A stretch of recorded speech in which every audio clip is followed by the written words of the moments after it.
Hi, my name is Dana Arnett, co-host of Wicked Marketing, along with my partner, Carlos Cepene. You can find more information about us and our business on LinkedIn, or if you have any questions, email us at info@wickedbionic.com. Subscribe to Wicked Marketing on Apple Podcasts and write an awesome review for us. We're also on iHeartRadio, Spotify, and Google Play. Thanks for listening. Welcome today to our show. We're going to jump in and talk about newsletters and emails and how to use those to your advantage in your business, because there's a lot of people, as you probably see in your inbox, filled with newsletters and emails and people catching you up on the latest things in their business, and we want to be able to show you some tricks of the trade and what to expect. Yeah, so let's start by saying, I guess, how important newsletters and emails are. I think for a while there, with everything that was coming up in the marketplace, like text messaging and people being on their phone all the time, the focus sort of moved away. It did. From emails, and that's sort of come around again. Mm-hmm. Partly it was because there was so much junk, and I think that email clients have gotten smarter.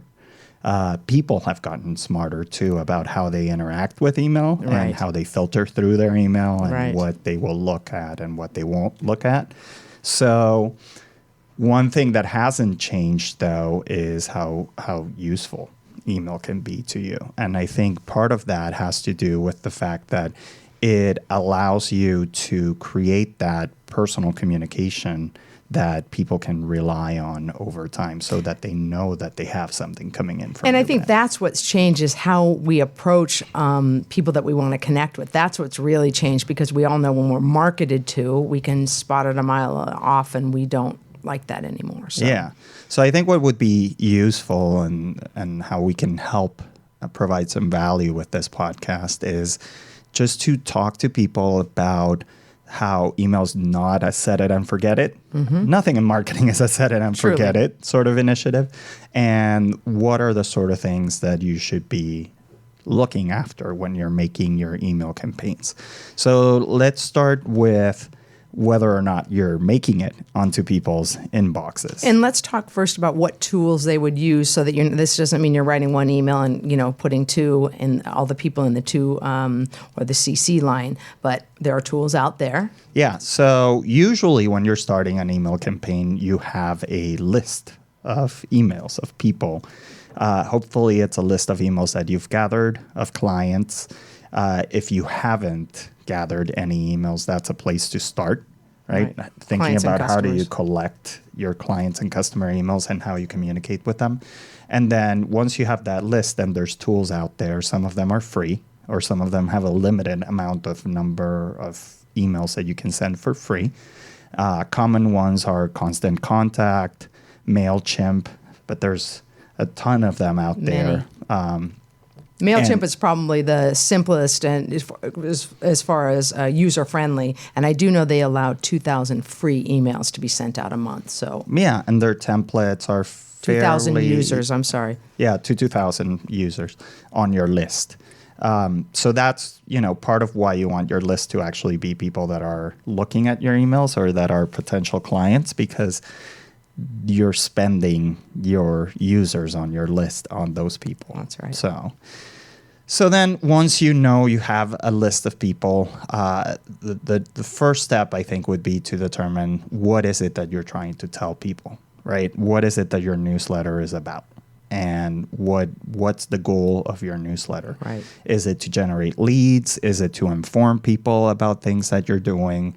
And then figure out what your approach is going to be to that, because a newsletter is not a website. It is not a web page. Right. People are not going to read the whole thing unless you are excellent at it or you have the best products for people to look at. So I usually tell our clients to try and keep it to the point, make 2 or 3 points in the email, but don't necessarily make it More is not better. Yeah, more is not better. Right. And make it visually appealing, but make it functional and readable, because when people are reading email, they're used to reading text on a white background. They're not used to looking at all Hot these pink background images and yeah, and anything that's going to make it harder for me to read it, harder for me to engage with it. And you can, I always say this, and when we talk about any of this stuff with marketing, put yourself and as an example and look how you look at your emails. Look how you respond to things that are advertised to you. Does it make sense? Is it comfortable? Do you want a lot? Do you want a little? What feels right to you? And that's the kind of thing you want to replicate, is what feels right. And simpler is always better. You can't step into it and create something messy if you keep it simple. Well, and it's also how you want to be perceived.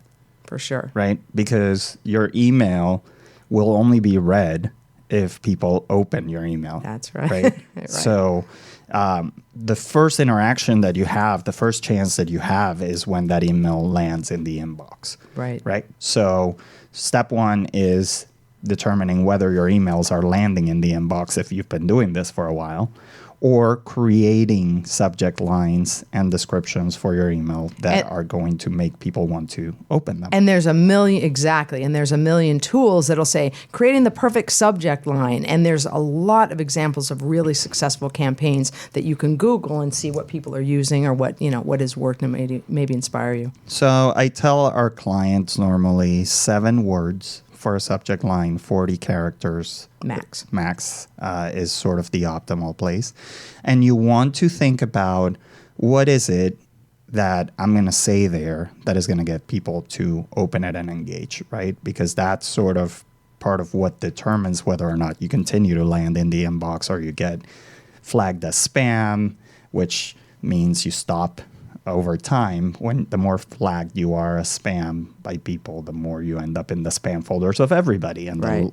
You're spending all this time, effort, and money and sending out emails that nobody's seeing. Right. So there's a term out there called clickbait, which is there are people out there that are, instead of coming up with smart subject lines that make you want to click on it, they come up with sensational subject lines that make you click on it, and then there's nothing of value on the other side. Right. So you have to find a balance between being clickbaity and providing value. Right, and being interesting, right? Being interesting, being engaging. Because we all know what it's like, and I got caught on one of these last week. The subject line was so enticing, and it didn't sound like any kind of advertising, and I clicked, and I was so annoyed when I got in there because I had clicked, I had done, and it was nothing that applied to me in any way. I think it was, if I remember correctly, a little bit offensive. So I would never work with that brand. Yeah, well, and you probably flagged it as spam. That's what I would do. Yes. Flag it as spam. For sure. And then you end up going into everybody's spam folder. It's not just that person's spam folder. The more you get reported as spam, the more you end up in people's spam folders. So. Right. So being creative about that subject line, but really being in line with what your values and what your company or your product is all about is super important. Mm-hmm.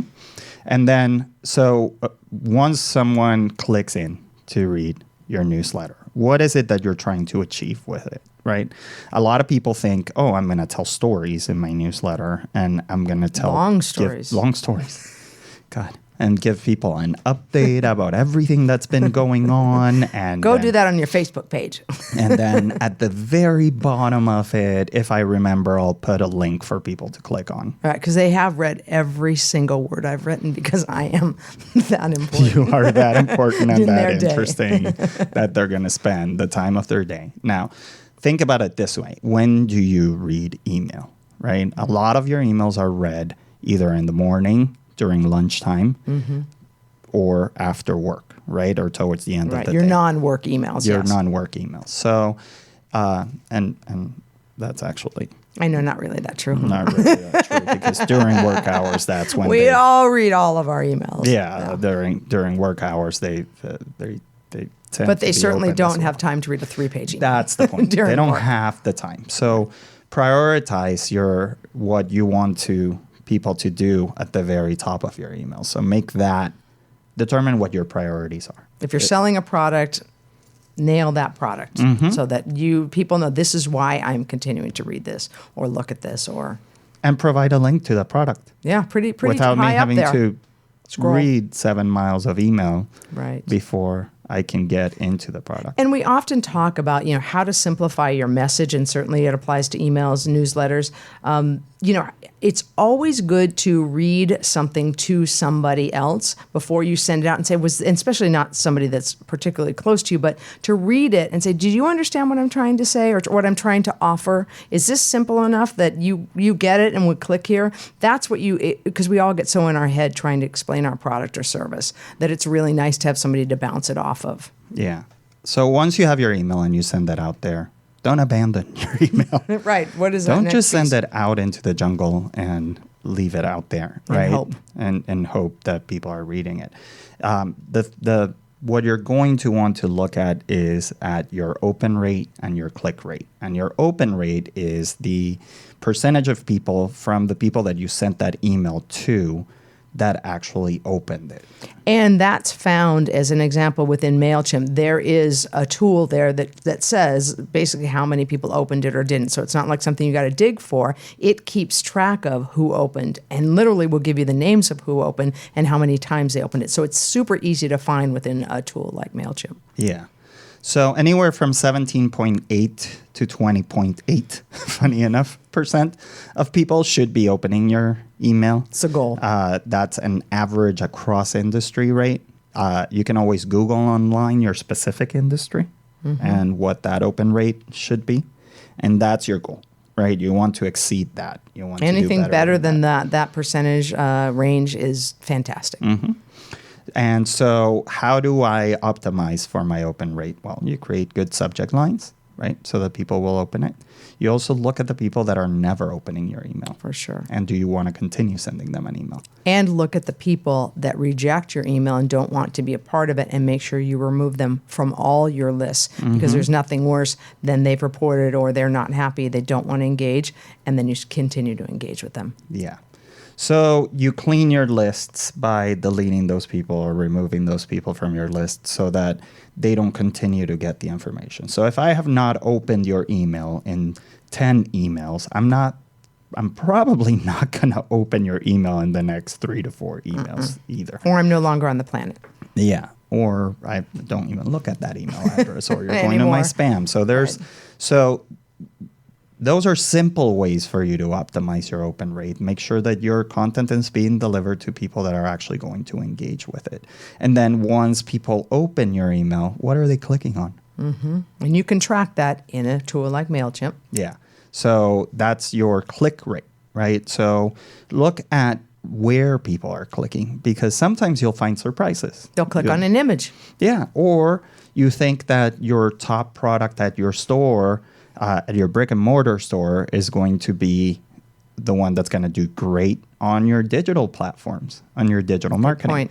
And then you figure out that the secondary product, your second priority, was the one that got a lot more clicks. So maybe on your digital marketing strategy, you should consider prioritizing that other product. So when you're Exactly, yeah. spending money on ads on Facebook, or you're spending time and effort doing your own organic social media, or you're optimizing your search engine optimization, right? Right. You prioritize that product because Right. it is something that performed well in the digital space. So all of these things are indicators of possible performance that then you can use to implement in other places in your digital marketing that can help you grow. It Right. can help you engage with the people and determine the right people for your... And if you are somebody that's starting out and has a small list of 20 people, what's great is as you get new customers, or clients, you just keep adding that email to the list, adding that email to the list in the tool. Just keep adding it, and you will grow your business by that kind of engagement, or by sales.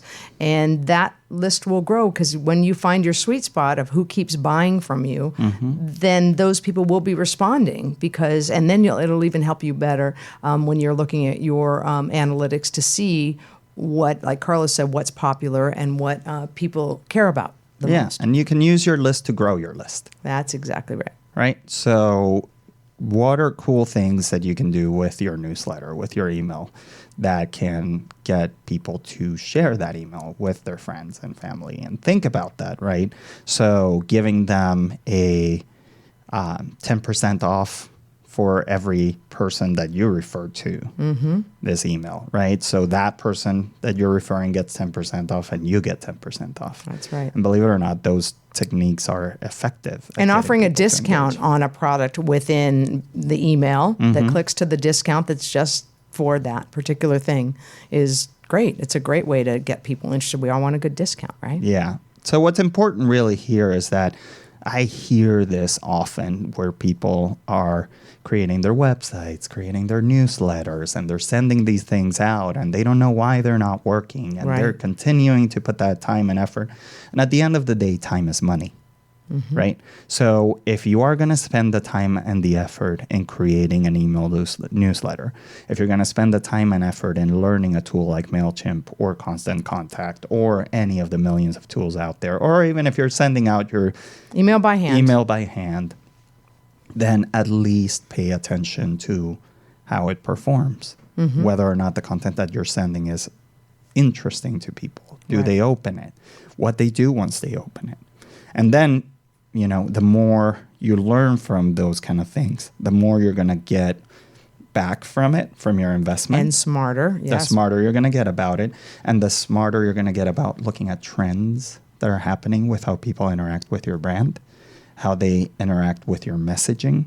You can implement some of that messaging on your website, measure that, because email gives you the opportunity to do outreach. And it's a free way to do it. If you're not have a list of 5,000 people, it's a great way to start.